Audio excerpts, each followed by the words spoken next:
महाराष्ट्रातील काही प्रमुख नामांकित स्थळांपैकी एक असलेल्या खडवली येथील भास्ता नदी पात्रात पोहण्याचा आनंद घेण्यासाठी शनिवार व रविवारी या सुट्टीच्या दिवशी पर्यटकांची तुफान गर्दी पाहायला मिळते। शेकडोच्या संख्येने मुंबई उपनगरातील हौशी पर्यटक या ठिकाणी येत असतात।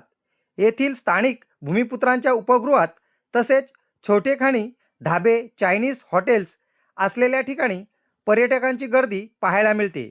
त्यामुळे स्थानिक भूमिपुत्रांना रोजगार चांगल्या प्रकारे उपलब्ध झाला आहे। देशाची आर्थिक राजधानी असलेल्या मुंबईला भास्ता धरणातून पाणीपुरवठा करणारी भास्ता नदी जीवनवाहिनी मानली जाते। विशेष बाब म्हणजे येथे येण्यासाठी छत्रपती शिवाजी महाराज रेल्वे स्थानक, कसारा, कर्जत, आसनगाव, कल्याण, नवी मुंबई अशा सर्वच भागातून दळणवळणाची चांगली सोय असल्यामुळे आणि रेल्वेशी संलग्न हा भाग येत असल्याने पर्यटकांना येथे सहज पोहोचता येते। नदी परिसरात उत्तम खानावळी, हॉटेल्स, अधिक राहण्यासाठी लॉजिंग बोर्डिंगची सुविधा आहे। भविष्यात खडवलीचा विकास हा इथल्या पर्यटन क्षेत्रावर अवलंबून असल्यामुळे पर्यटकांची पसंती जास्त खडवलीला दिसत आहे।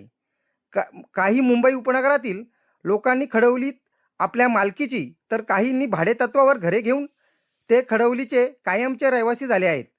रेल्वे स्थानकाने खडवलीचा होऊ घातलेला विकास पाहता खडवलीचा उद्धार व्हायला वेळ लागणार नाही, असे सुजाण नागरिक प्रसारमाध्यमांना सांगताना दिसतात।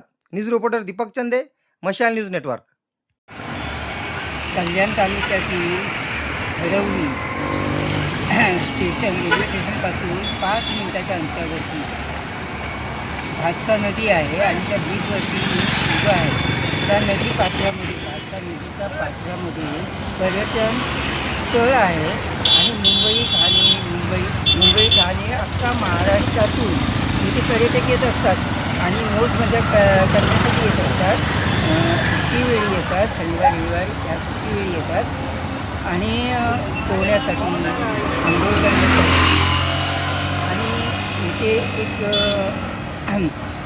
स्वामी समर्थांचं मठ आहे आणि त्या निमित्ताने सुद्धा भक्तगण येत असतात। तसंच मी एक पर्यटक आहे, यासाठी मी आलो।